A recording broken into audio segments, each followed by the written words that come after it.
me tell you an experience that happened to me at the gym the other day. And I was asking somebody about, because I'm like out of the game. I'm a little older. I'm 37. And when I was growing up, if a girl showed you attention or clearly enjoyed you looking at her, that meant that she was interested in you, right? Like Yeah. but that's not the deal anymore, apparently. Now it's like I want everybody to look at me. Right. So here's what I'm getting at is that I was at the gym I was on the ab thing doing crunches, and in front of me was a place to do squats, and there was three separate machines that you could do. And a girl walked up. I'm stationary. I can't go anywhere. I'm just on a machine that's crunching. She could pick any of the fucking areas to go to. She chose the one that was right in front of me and starts doing squats with her ass, right? And there was several times during the thing where she'd be shaking it out, and kind of looking over her shoulder and kind of smiling at me. Wow. And she's just putting on a clinic just for me, right? There's no doubt that she likes the fact I'm looking at her. And this went on for several minutes.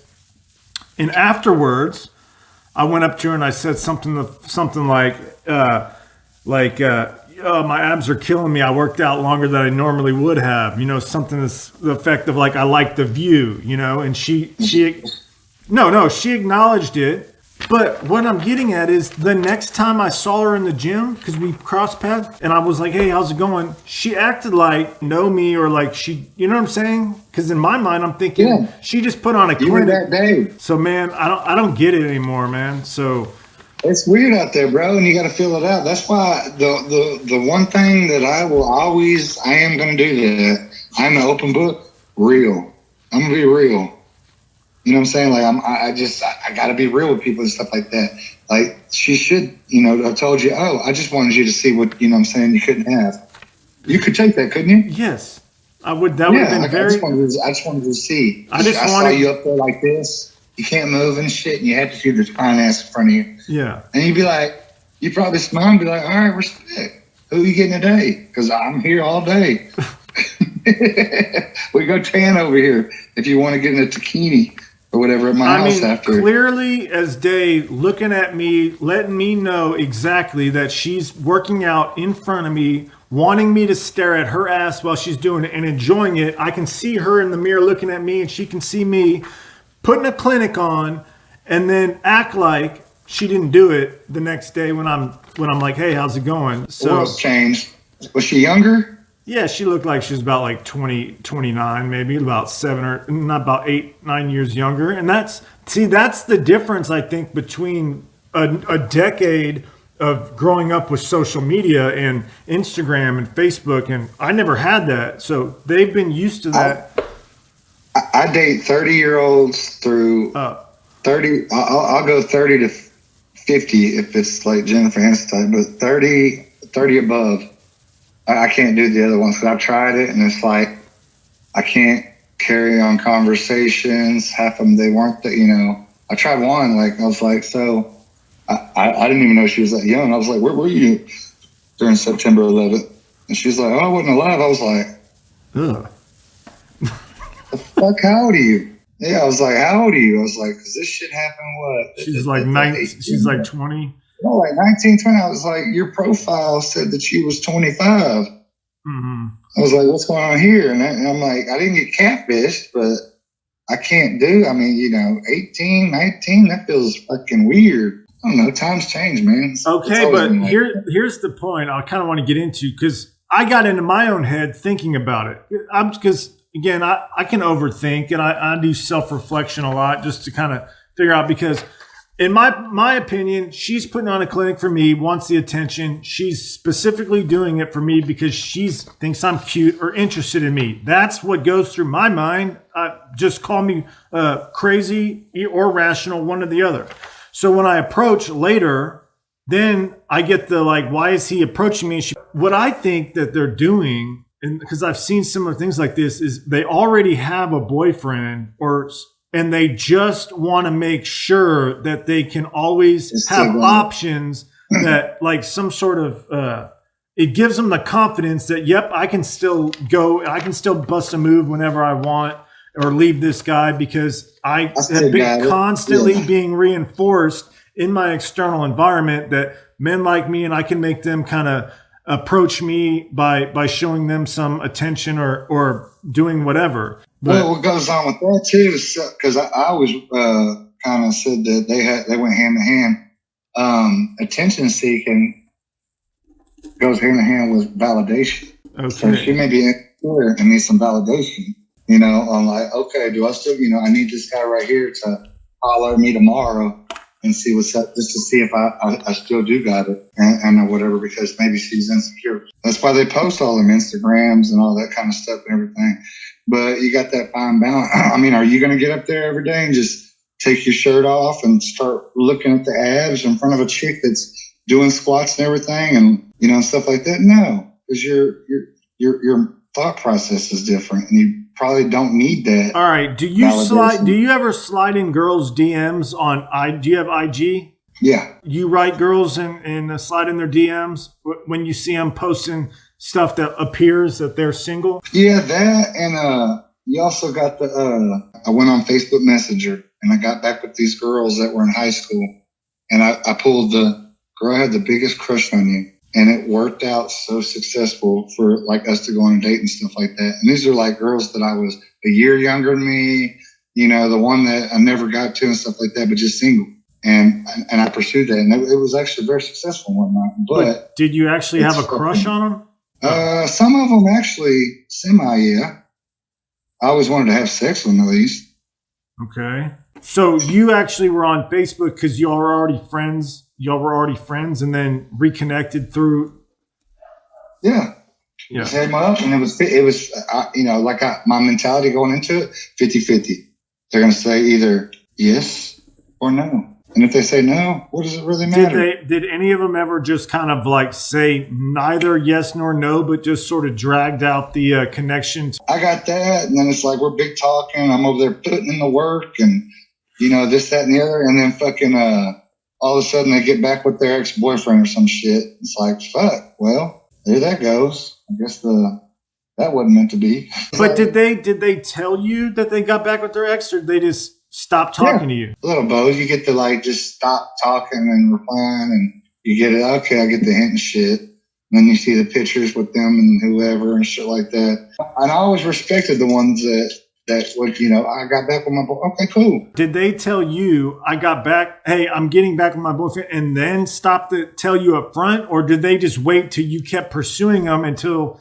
Oh, they told me pre-hand. Right. And so once you found out they got back with the boyfriend, you didn't write them. So you didn't keep pursuing them. At that, it was off. So respectful. Well, what if they didn't tell you and you kept kind of reaching out periodically here and then they tell you about it after the fact? Well, I had the one, it was like she had been hooking up or getting back with her ex or some shit like the whole time, but we were still talking. I kind of, I'm not stupid. I kind of felt it.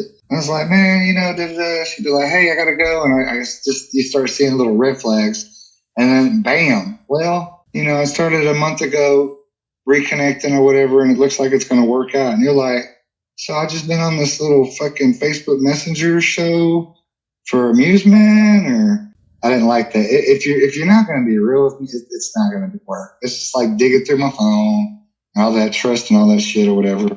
But if you can actually come up and just, hey, I think you're a great guy, Kyle, but this isn't going to work, because when you get out of that gym, your fucking abs showing and stuff. I don't like the way the ladies look at you and stuff. Okay, I can respect that. Yeah, but if the reason why they don't want to get with you is because they lack confidence in themselves, that's one thing. But if the reason why they don't want it won't work is because they want to stay in their comfort zone and stay in a old pattern of behavior or old connection that they know, the devil is worse than the devil you don't type mentality, where they're too scared to leave an old thing. That's another issue now, isn't it? Yeah, and that's the other thing too. And I figured out it was one. I told her straight up, she was unhappy with her husband, her ex, and this, that, didn't like it and stuff, and was dragging me along the ride, throwing out this kind of stuff and everything. And I was like, hey, are you with this dude? And she's like, yeah, I was like, okay. Kind of, sort of, yeah, that's one thing. I was like, yeah. So am I was like, did you really have, a thing for me? Oh yeah, still, you were just popular, all that. And I was like, so am I here just to kind of like reassurance, I guess? Or like, the side, not the side dude, but so I can feel good if it goes bad with him. And she's like, I was like, no, that's exactly what it is. Yeah, you're giving her emotional, non-sexual attention, emotional validation that she was lacking in that other connection, to where she's feeding off you, your emotions and your validation, and then she's having sex with somebody else that's not actually connecting with her on an emotional level. Yeah, like I'm the emotional level and he's the, guy that she had kids with. Yeah, and that's where you're like, fucking, you just disrespected the shit out of me, right? Yeah. I can't be the guy that, you call whenever, like you never want to talk to him until shit goes wrong. You don't even want to pick up his phone calls or whatever until shit goes wrong. Whatever. I'm not that guy. Yeah. And I really, it's a big thing for me on people being real and transparent. I get you can't be on everything, every single aspect and stuff like that. If you got a STD or some shit, probably wouldn't be the best thing to pop out on the first date. But there's some shit that just needs to be put out there. Like, for example, it said on the dating profile that I was filling out. Here, I can't remember. It's on my phone. It said, can't date me if any of the following are true. You're married, you're still twisted over your ex, you're an atheist, you drink alcohol regularly, you use illicit substances, or you are completely non-committal. And that's very simple. It's not broad. I want to know that you're single, emotionally available, and can actually, something may grow.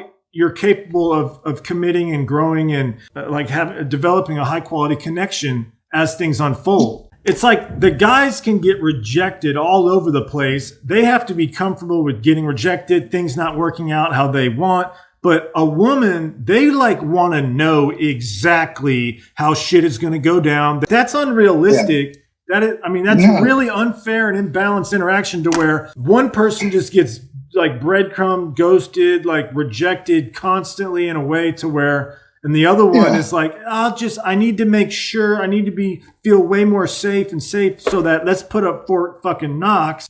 Relationships and stuff's hard. There's not going to be this perfect, like them putting up the Fort Knox La La Land or whatever. You're going to have to grow and go through shit and laugh and be mad. Have some conflict resolution shit actually happen, to where, hey, there's just a general disagreement. How are we going to handle this together? And you just avoiding a situation or running back. There are kind of timelines. I've seen some of the dating coaches, and they generally said hey, you start dating someone within 6 months of dating them. If you're not exclusive, something's wrong. There's something seriously wrong.